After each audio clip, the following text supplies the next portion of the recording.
this is interesting. Okay, so I thought to myself, you know what? Maybe it's time to come back and do theater. So I did it. And I stood on that stage on the first night, the National Theater, absolutely, you know what it was like, absolutely absolutely terrified. And then it got better and a little bit better, and I really enjoyed it. The laughter was great. And then, towards the end of the run, these people turned up.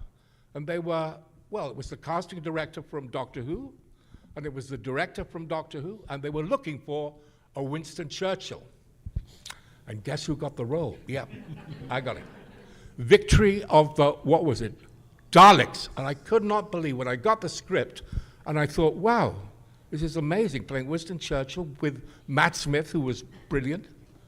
And there it was, Daleks.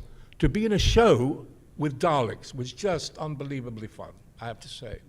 And Matt Smith, it was only like the second year, the second episode he'd done, so he was still new to it, I have to say, but his energy and his enthusiasm and his inventiveness was infectious. He was terrific. And Karen Gillan, well, her legs do go all the way up.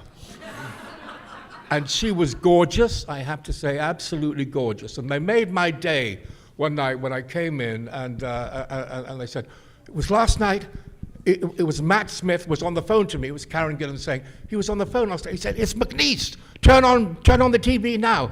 He's in Ace Ventura, When Nature Calls. And they said, what? So she turned on, and they came there, and they said, we're working with a movie star. And I said, you are, it's true. So that was really nice, I have to say. So that was a really, really, really fun thing to do. And it was one of the best. To actually be in Doctor Who is great, but to play such a wonderful, iconic character was even better. And to play with Matt Smith, who turned out to be my favorite Doctor. After years ago, I'd worked with, what's that other guy called? Tom, I don't know. He had like a scarf or something. Yeah, he had a scarf. Yeah, it was weird. So no. Although I have to say, so I did a lot of those, those Big Finish productions. You know, the ones where, it's on tape, it's radio and all the rest of it. And I've done a few of those in London. It was always in London, at a very nice recording studio. But this time they rang up and said, you've got to go outside of London. And I said, why have we got to do that? He said, we don't know, but you've got to go to Kent, 2 hours on the train. So I slept along 2 hours on the train to go to this tiny little studio in the middle of nowhere to record an episode of Big Finish. And I thought, why am I here? Why am I here? And coming through the door, still in his pajamas, was Tom Baker. He just lived down 5 minutes down the road, and he'd obviously said to them, yes, I'll do it, but I do it in this little recording studio here. I don't want to go into London. And I promise you, he was still in his pajamas. What an incredible person, I have to say. What a wonderful experience that was, I have to say. Tom Baker, the best. Anyway. So much fun. So you were in this Sci-Fi Channel show. Oh, yeah. It was a couple hours long. Yep. Something about Dune. Anyone heard of that? Please, you've heard of this. Okay, anyway, you played Baron Harkonnen. Baron Harkonnen. And I must admit, that's my favorite version of the Baron. Well, isn't that nice? I had to pay him to say that. I did, yeah, it was true. But because there have been many other versions, and actually, I saw the original one with David Lynch, sadly now passed away, but his version of Dune with Sting, obviously, and the Baron, and I was so intrigued by this Baron, this wonderful character who looked horrendous. He had pustules all over his face, big guy, but he flew. And I thought to myself, I have to do this. I have to be the Baron Harkonnen because he flies, which was wonderful. And I thought, well, so I really tried to get the job. So I auditioned for it, and I was actually in London when I did the audition, working on a show called David Copperfield with Maggie Smith, Bob Hoskins, great show, David Copperfield. And I played Mr. Dick in that, nice name, I have to say, Mr. Dick. And for the show, I had to wear this wig, but I had a bald wig, which was stuck on my head, so it's a little bald pate. And I thought to myself, you know what I'm going to do? Because I had to do this audition for the Baron, and I'm going to scare them at the end, because what I'll do is at the end, when I've got my bald pate on, like this, and so right at the end of the audition, when I'd said some of the Baron Harkonnen speeches, I just ripped this off. And you could see the hair underneath. And it was really spooky. And apparently that's what got me the role. Because the director, when he saw it, went, whoa, this is crazy stuff. And that's how I got it. Another thing, which is because in the sci-fi version of Doctor Who, the Baron Harkonnen is written in rhyming couplets, which is quite interesting, rhyming little moments here and there. And actually, because I'd been a Royal Shakespeare player, he quite liked that too, because I knew how to do the couplets thing. So that was good. But I had to find out how was I going to fly. So I kept on sending, when I got the job, I kept on sending emails to the director saying, how are you going to fly me? Because I knew heavy guy, right? Being hoisted up with sort of, ropes and things at the end, it might be a little careful. Anyway, so I got no reply. I got no reply because I think they were trying to work out how they were going to fly me, right? So we actually shot it in a place called Prague, which was Czechoslovakia. And I turned up there, still not knowing how I was going to fly. And they said, okay, we want you to go to the Baron Hoff Studios, I think, where we were going to do the Baron. And I walked into this warehouse, and all I could see right in front of me was a crane. It's a crane. So it was on one end was all the weights, and the other end was like a sort of bicycle seat. And they said, you're going to sit on the bicycle seat. Really? So I sat on the bicycle seat, which was fine, and they lifted me up. The weights came down at the end, and they lifted me, and I could go right up in the sky like this. And they could move it. They had wheels on it, so they could move me all around. It was amazing. So that's how I was going to fly. And of course, with their special effects, I'm going to paint out the crane later, so you just see me moving around in the air. And that was great. Until the next day, when I came back in, and they'd removed the bicycle seat. And I said, well, what's somebody said, well, it looks like you're sitting, so we've got something else for you. I said, what's that? A racing bicycle seat. Now, if I can explain what that's like, it's like a little slim liver of leather. That's all it is, right, okay? And I got to sit on this thing. And it was so painful. And I said, I was up there, I was screaming forever. And I said, look, it's not going to work because it's going to be so painful. They said, well, what we'll do is we'll put something under your feet so that can secure you, which they did, which thank God they did because I really needed it. So I then was able to really fly around like this thing, right up in the air with this. And this guy, who was the grip, who moved the crane, was called Laszlo. And I said to Laszlo on the very final day that we shot, I said, Laszlo, you have been my legs for the last 8 weeks while we've been making this thing, because you've moved me around. I've got a little something for you. And I wheeled in on this little truck his favorite beer. And there was about 5 or 6, cases of this stuff and all the rest of it. And I said, Laszlo, you have been my legs for the last 6 weeks. This will make you legless. And it did. We never saw Laszlo again. That was the end of him. But that's how I thank Laszlo for moving me around as a Baron Harkonnen. Very cool. So obviously a very enjoyable show for you. Oh, yeah. Excellent. So you're in this other you play a plumber. Yes. Talk about plumbing. How many of you have seen Doc Martin? Oh, look at that, look at that. Not as many as I'd like to. So, a few of you are going to have to watch it now. You can see it on PBS and Acorn TV. I'll give you the money to, get your subscriptions. But it's a great show, I have to say. It's set in this beautiful little village called Port Isaac, but in the show it's known as Port Wen. We did it for 20 years, if you can believe it. It's amazing. We started out in 2004, went all the way to 2018, 19, something like 19 years. We did it every other year, so there are 10 series of it, which is amazing. And very, very fortunate, because it was a beautiful little village, fishing village, in the middle of nowhere, Cornwall, which is a beautiful place. And there's a gentleman here who came to see me called Howard. Howard, say hello. Hello. You came to see me, didn't you? What a man, what a man, what a lovely man. Yes, you've got a round of applause too, Howard. No.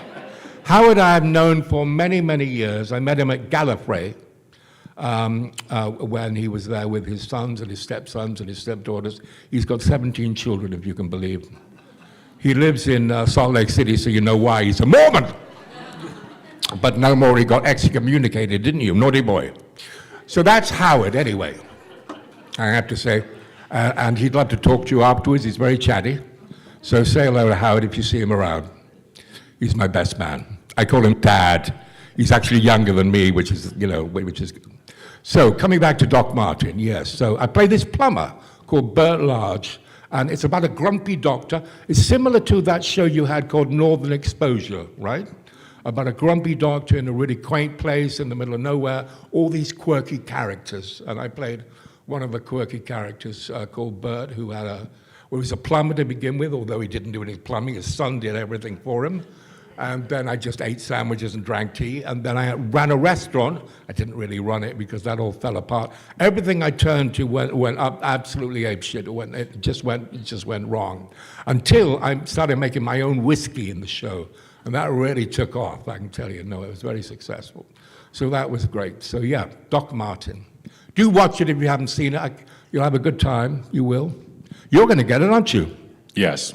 Absolutely. I'll be getting he's going to get Blu-ray, DVD, whatever they have. He's going to get the box set for Christmas. Absolutely. Yeah. Because I was told to. Anyway.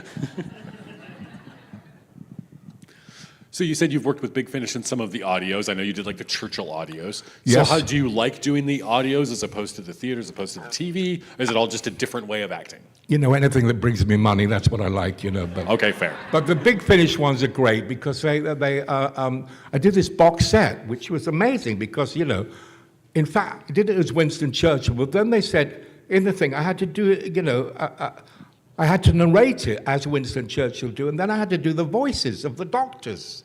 There was, all these doctors I had to do. I said, why can't we bring them in? Too much money to bring them all in to do it, so I had to do it instead. They kept on saying, with David Tennant, make it a bit more London. I said, London? I don't know what you mean. Anyway, so that's the Big Finish stuff, I have to say. No, the best thing, as I'm sure all the actors will tell you this, the best thing about working with Big Finish was the lunches. Oh, they had the most wonderful cook, chef, and you worked all morning and you could smell it in the kitchen just down the road from where we were recording, and they were wonderful, I have to say. I miss that badly. I'd love to go back now. So, and you had said earlier that you have some children. I do. Which is nice. So how do they feel about you being an actor? Well, do you know what? The thing is this, is that I did something really special for them because one Christmas, right, can you believe that I actually now have an action figure? You can buy it here.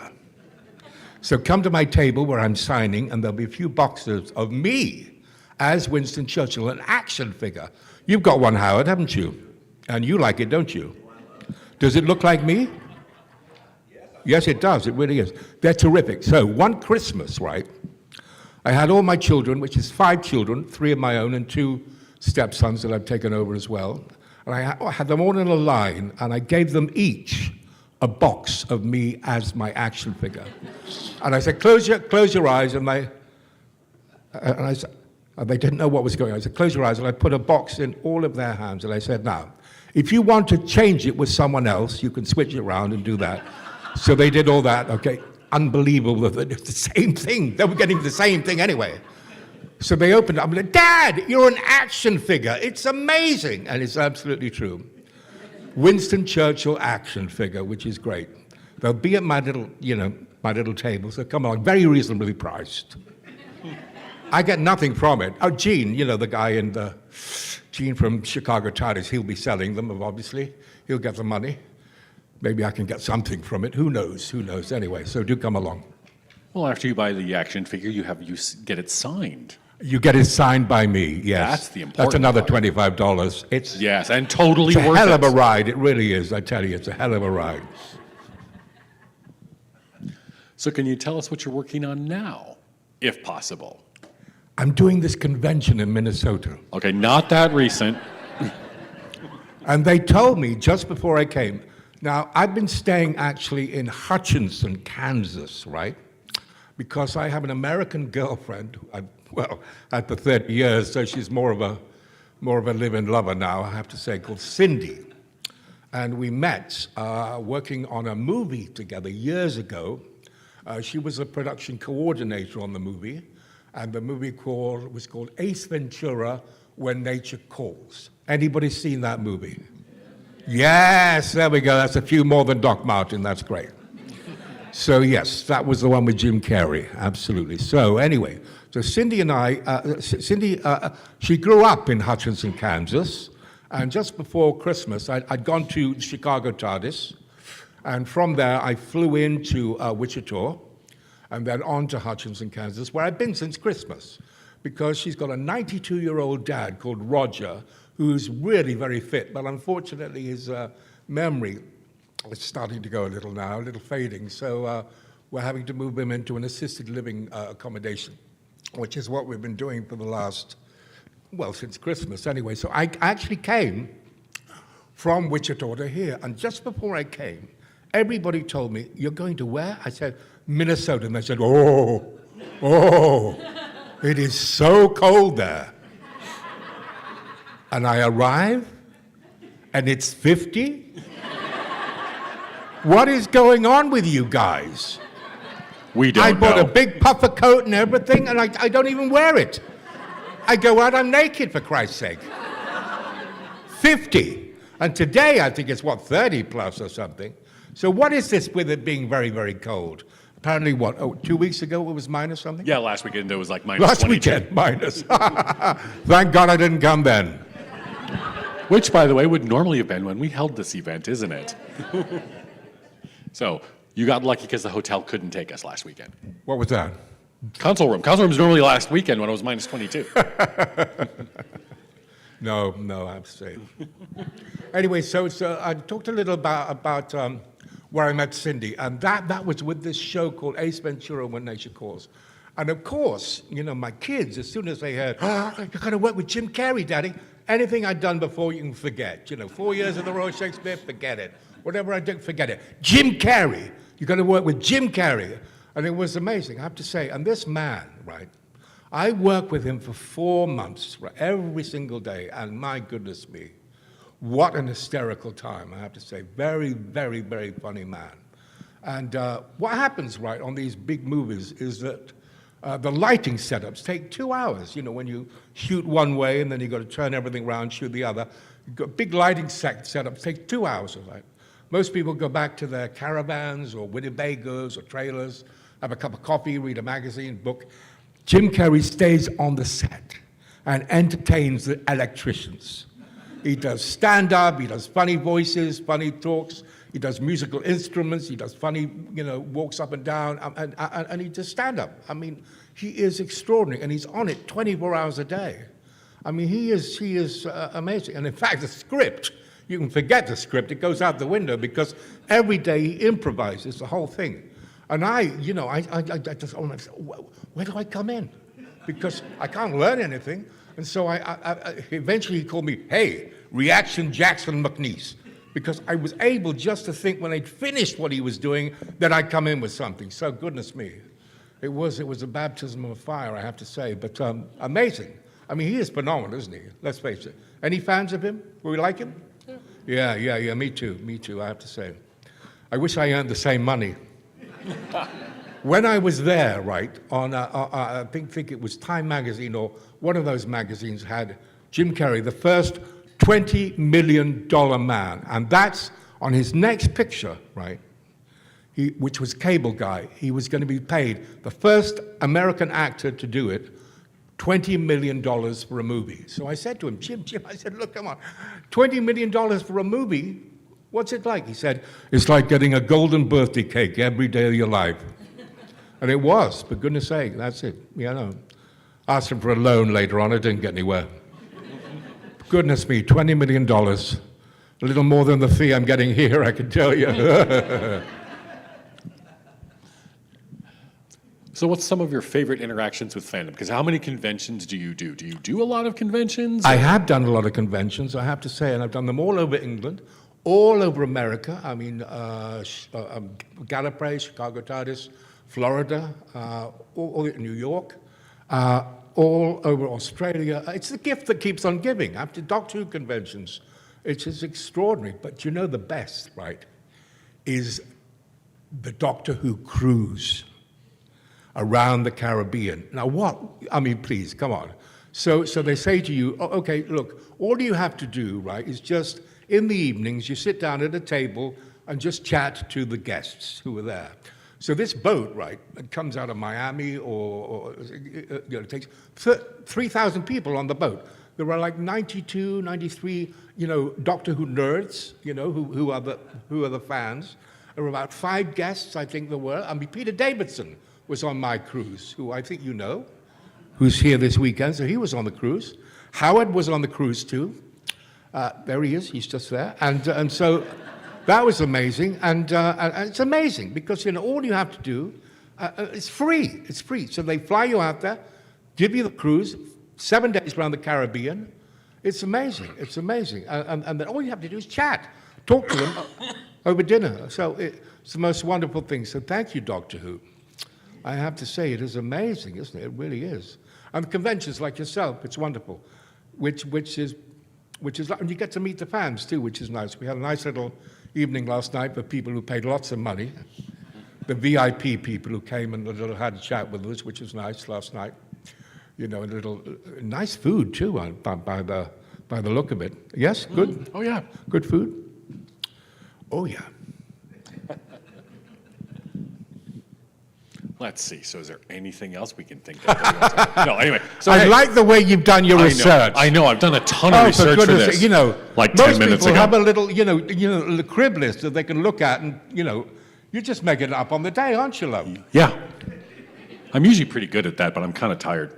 Anyway, so I have a question for the audience. If any of you have any questions. Oh, that's good. So we're going to do that for a question bit. for the audiences. If you want to. Do we have a come microphone? Up, Can someone take a little microphone around to the audience? If not, you can all just come up here. I know that kind of, they're all looking at me like going, "We hate you, Anton." I'm fine with that. There's a hand. I see a hand. Sorry, we can't see because there's lights on us. So if you want to come up here quick. Oh, wait, here's a mic. Mic's coming. Oh, someone's bringing a mic. That's great.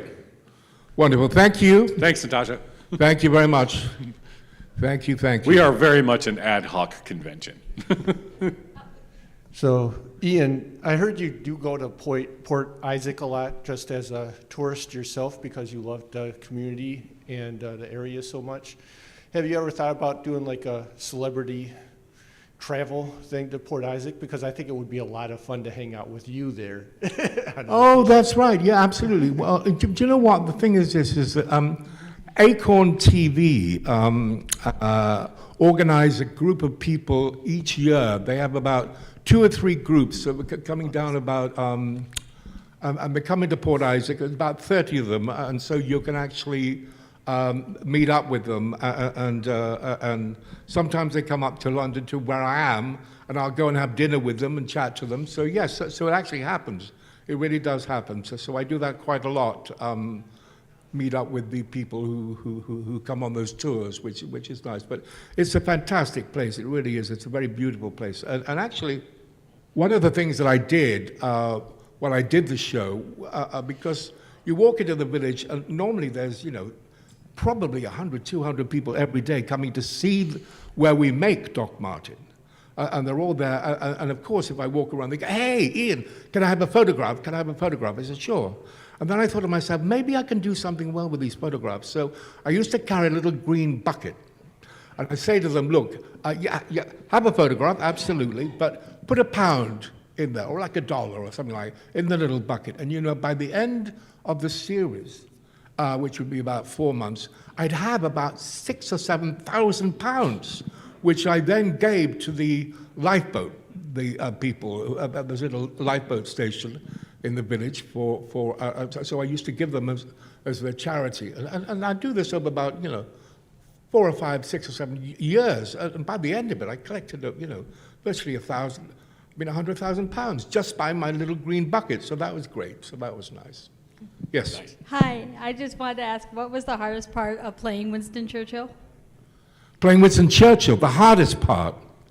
Well, I think the hardest part was actually trying to get him right, really, because he's such an iconic character, and everybody knows him so well. And so I did a lot of research, right?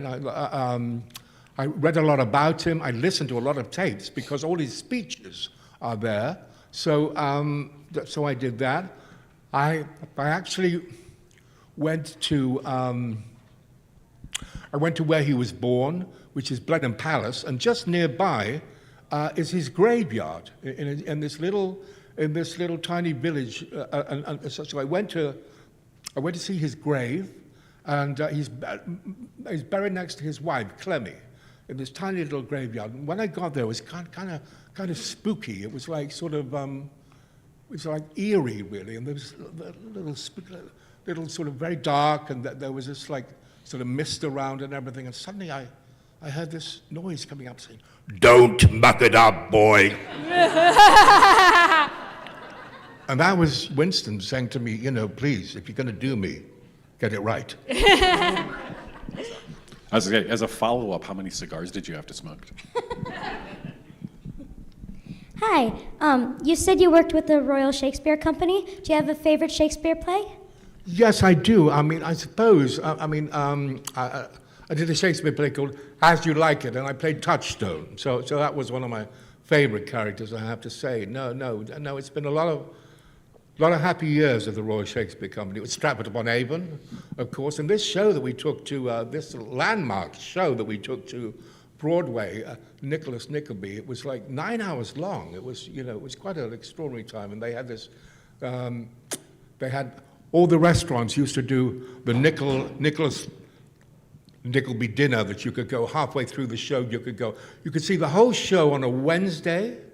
You could see part one on a Thursday, part two on a Friday.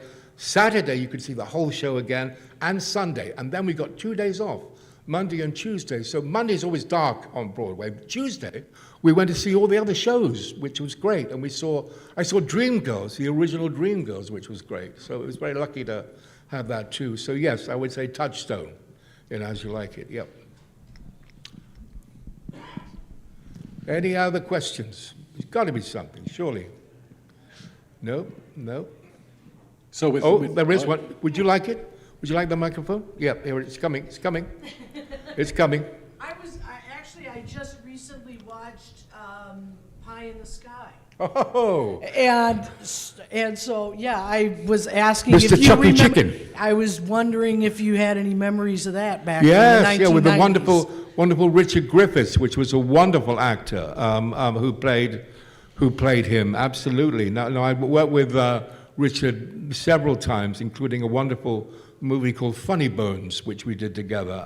But Mr. Chucky Chicken, I remember, which was, yeah, absolutely. So that was a lot of fun. Yeah.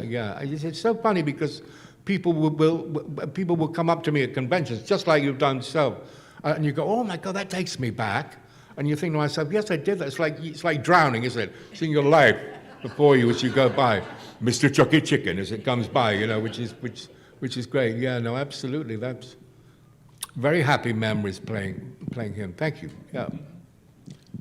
Any other questions? Yes. Oh, there's one behind there, all the way back there. Got to go a long way back. I have a question. What is, from your perspective, the biggest difference about living in the United States versus living in the UK? Well, I think it's to do with the president that you've just got, I think. So I'm not going to go down that road because I don't want to get into trouble, but I think the thing is this, is that, I mean, I actually, very funnily, my father worked for an American drug firm called Eli Lilly.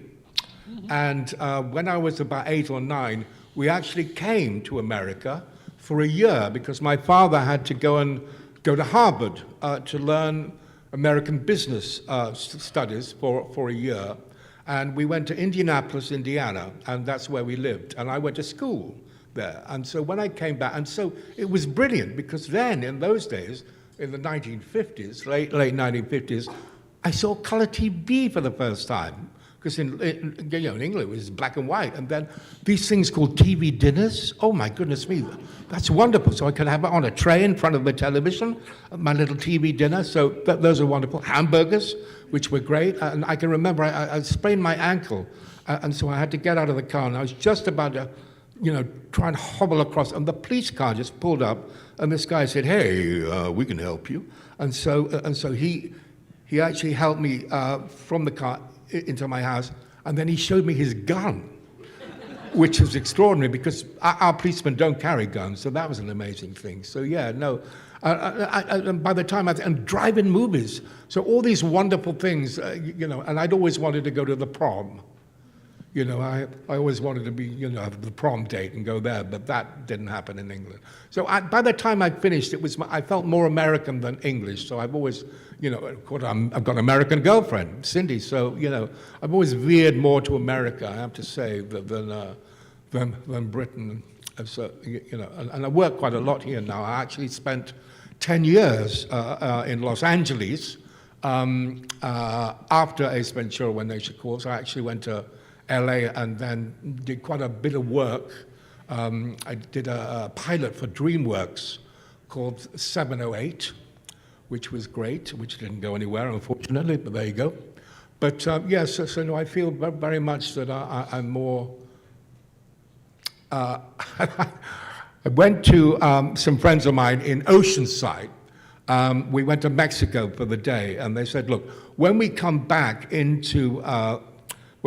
from Mexico, you have to say at the border, you have to say, look, you're American, because they'll say, because if you say you're British, we're going to have to stop the car, get the passports out. And I said, what I just say, I'm American? And so I was, sitting in the back of the car going, I'm American, I'm American, I'm American. Trying to get this right, okay? So eventually we get to the border, and the guy goes, I go, I'm British. I just couldn't get the words American out, I have to say, so we had to hand him the passport, which went down very well with everybody else in the car. Oh, no! So that was it, yeah. So America. God bless America.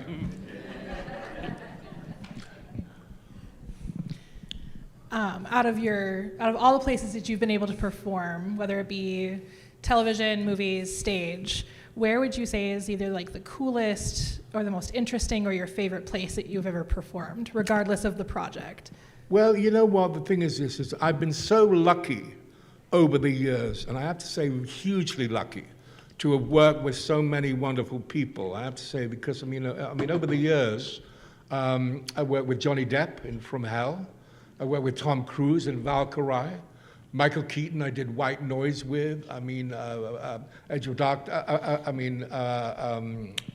Lots of Colin Firth and Annette Bening. I did Valmont. So many wonderful actors over the years. So I've been really fortunate to do that and to keep on going, I have to say. And recently, I did this movie with Ridley Scott, Gladiator, director of that, and Thelma and Louise, and it was called Napoleon, with Joaquin Phoenix playing Napoleon.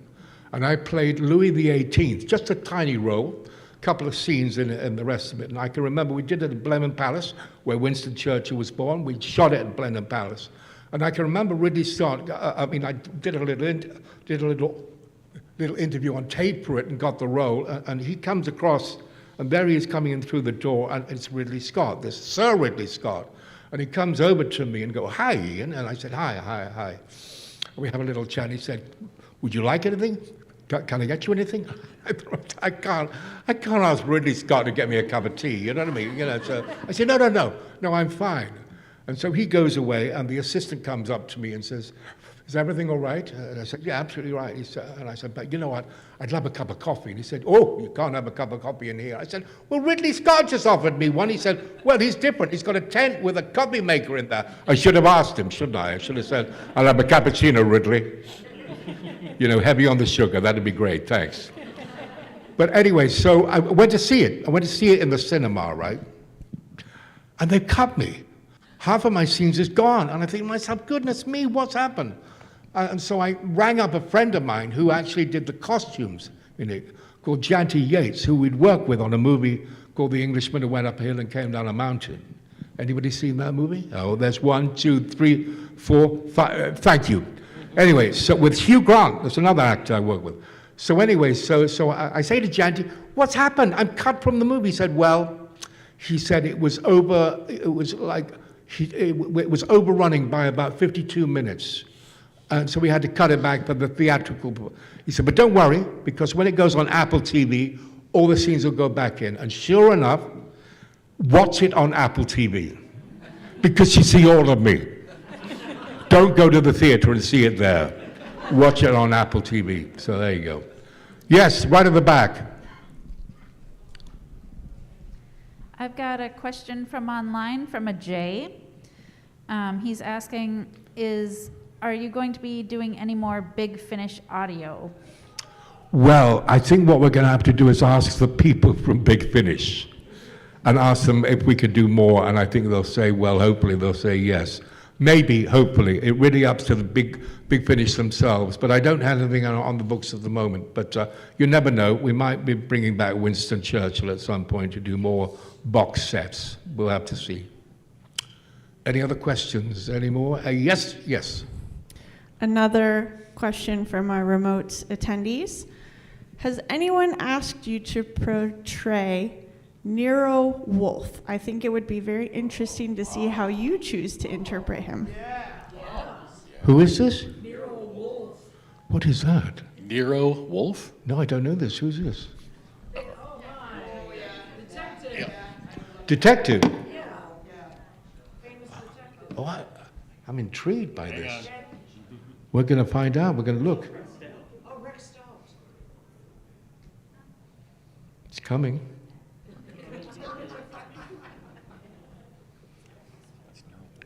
Oh, wow. He's a dead ringer, isn't he? I'm going to have to get on to that. Nero Wolfe, I have to say, that's great. No.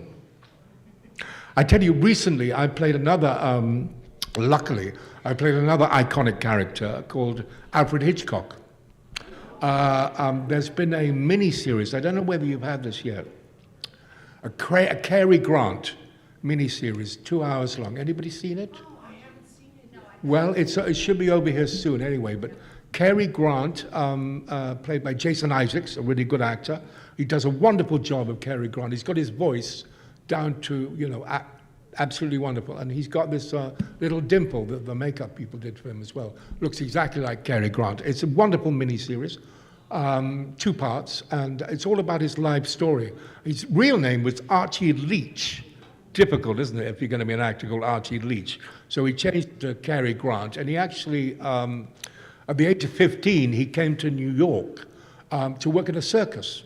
He was born in Bristol, so he's British, and then he came to work in, and then he stayed. Everybody went from the circus, went back to London, but he then went over to Hollywood and started getting little jobs as extras and working on, and that's how he became. But anyway, he worked with, several times, he worked with Alfred Hitchcock. And in the mini-series, I play Alfred Hitchcock. We do this wonderful sequence from the movie called North by Northwest, which is a famous movie. And there's a wonderful scene in the movie where there's a crop duster plane going over the fields. And you see Cary Grant running like crazy, and then he hits the deck. And we actually shot that sequence.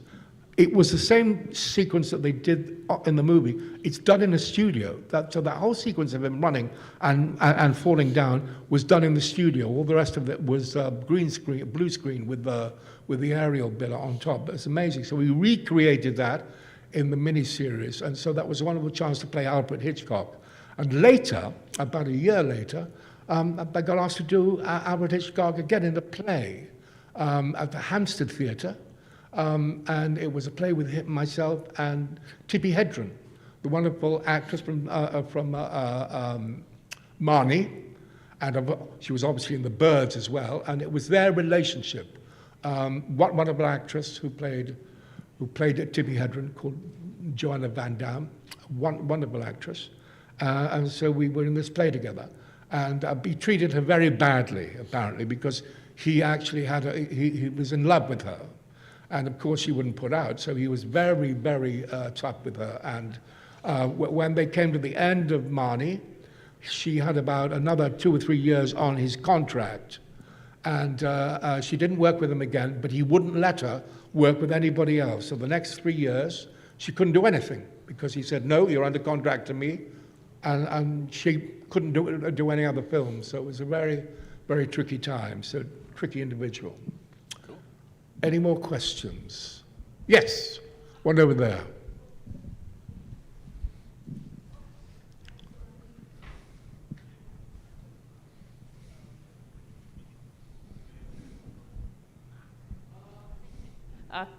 Hello, yes. I was just brushing up on your filmography on Wikipedia, and I saw it said that you were in the movie Around the World in 80 Days in 2004 with Jackie Chan. You played Colonel Kitchener. First of all, like Wikipedia, is that true? Because I saw that movie a long time ago. And second, if you did you ever work with Jackie Chan? Yes, absolutely. Now, I actually did it twice. I did Around the World in 80 Days twice. The first time I did it with Pierce Brosnan, his version of Around the World in 80 Days. And then the same part that was played by Jackie Chan was one of the people from, I'm trying to think who it was. It'll come back to me.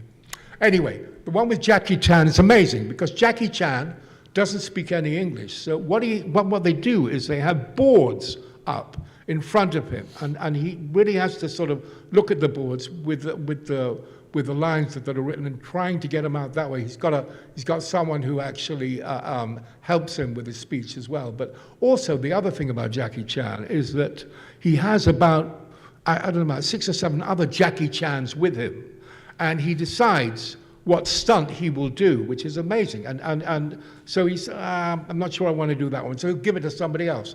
So that stunt is done by somebody else, and eventually he'll say, no, I'll do that one. So it's extraordinary watching him do it, and he's such a wonderful, charismatic character, Jackie Chan. Steve Coogan played the other part in it, very, very good actor too. So he was in Around the World in 80 Days. Yeah, no, so lucky to have done them twice, really. Eric Idle was the Jackie Chan character in the Pierce Brosnan one. And Pierce Brosnan talked to me about the fact that he was originally offered, what's that 007 character? Yeah, James Bond. He was originally offered James Bond, but they wouldn't release him from his contract that he had with that TV show that he did. Yeah. But they wouldn't release him, so he lost it. And it wasn't until years later that he managed to eventually do it, which is fantastic. He was so good in it, I thought. So, yeah, Pierce Brosnan, interesting character. Yes? Uh, Okay, which one do you want to do first? Me? Okay. I was just wondering, how did you decide to become an actor? Well, I couldn't do anything else. My father was so disappointed with me with examinations, I have to say, at school, because all I wanted to do was plays at school. I didn't want to do any studying for any of my examinations, and I was a total failure. So really, the only thing I could do was be an actor. So I told you that I went to Indianapolis, Indiana, with my dad. When I came back, I had an American accent. So I went to this school where they did plays, and I'd never done any theater, and I thought, oh, this is interesting. So they said, well, we're going to do this Roman play, and you can be in it, but you can just be a sort of spear carrier. You know, you can just stand on stage as one of the spear carriers. You'll be there'll be a line of spear carriers all there, and so you'll be on the end, and what will happen is you'll fall asleep. I said, okay, I'll fall asleep, and everybody else will leave. So when you wake up, you'll see that they've all gone, and your line is this, okay? As I was walking by, I had to say to myself, "Jeepers, which way did they go?" In a big American accent, right, okay? And it brought the house down. And it was listening to that laughter that got me going. And it was a drug. It was the first thing, laughter, from a big auditorium like here today. When people laugh, it's such an intoxicating thing. It's a big drug. And so that's really what got me going. That's why I wanted to be an actor. Yeah. It was as simple as that. Making people laugh and hearing it back, it's the best thing. Question from our online viewers. What was it like working with Omar Sharif in Top Secret? Oh, novelty tricks. Oh, yes. Yeah, no, that was, do you know what? That was the Zucker brothers. And the Zucker brothers have done the most wonderful movie called Airplane. Yeah? What a terrific movie, right? Shirley, don't call me Shirley. I remember that, just the most wonderful movie. And I had an interview with them and all the rest of it. And I said, look, the thing is this, is that with the novelty seller, for those who haven't seen the movie, I play this character, I'm a spy, right? And I met to meet up with Omar Sharif, who is another spy, and we met to meet in the street, and I'm to give him some information from one spy to another. But I'm dressed as a souvenir novelty seller. So I've got a little tray in front of me, and I've got this novelty tricks, party tricks, and souvenirs. So I had to say that thing, and then in between I say, oh, you've got to meet so-and-so at this. So anyway, so I said to them, look, I said, when I did the interview, I said, look, wouldn't it be really good is that if he gets off on the fact that he loves being the novelty seller?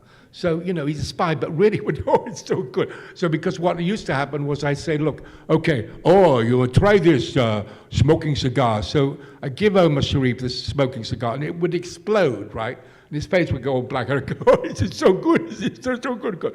And they said, that's a great idea. So that's how I got the role, was to actually, so every time I have this, you know, a souvenirs, novelty ticks, and something happened, I think I had a flower that spurted water. It's so good, and then the payoff is that I'm walking away, and Omar Sharif says, oh, you've forgotten your fake dog poo. And he picks up from the ground, and he goes, oh, it's not fake. So it's a good show. It's worth watching it just for that. It really is, because it was a great little scene in Top Secret. And I have to say that what was very funny, right, was that I actually shot my first scene in the movie before I worked with Omar Sharif. The night before, in a little night shoot, and I did that. And so when I came to the end of that shoot, I said, look, who's playing this character with me? And then when they, oh, that's Omar. And I said, Omar? And I said, yes, it's Omar. I said, Omar Sharif. I said, yeah, right, Omar Sharif, because he was this big guy from Lawrence of Arabia. And I turn up, it's Omar Sharif, goodness me. So that was a big plus to actually work with that man. And the other thing that happened was that at lunchtime, the second assistant director came up and said, oh, we reserved a table for you and Mr. Sharif in the Pinewood Studios dining room for you to have lunch. I said, oh, and having lunch with Omar? I said, yeah, absolutely. So we go to the dining room. And I go and collect my meal, which is, you know, I love roast food, and so I piled up my plate with, you know, everything I could get on it, take it to the table. In front of Omar is a little green salad. He's a gourmet, and he only has one meal at night, and it's, you know, and I'm thinking to myself, what have I brought here? It's like a huge amount of food in front of him, and so that wasn't a great thing, I have to say. Any other questions? Yes?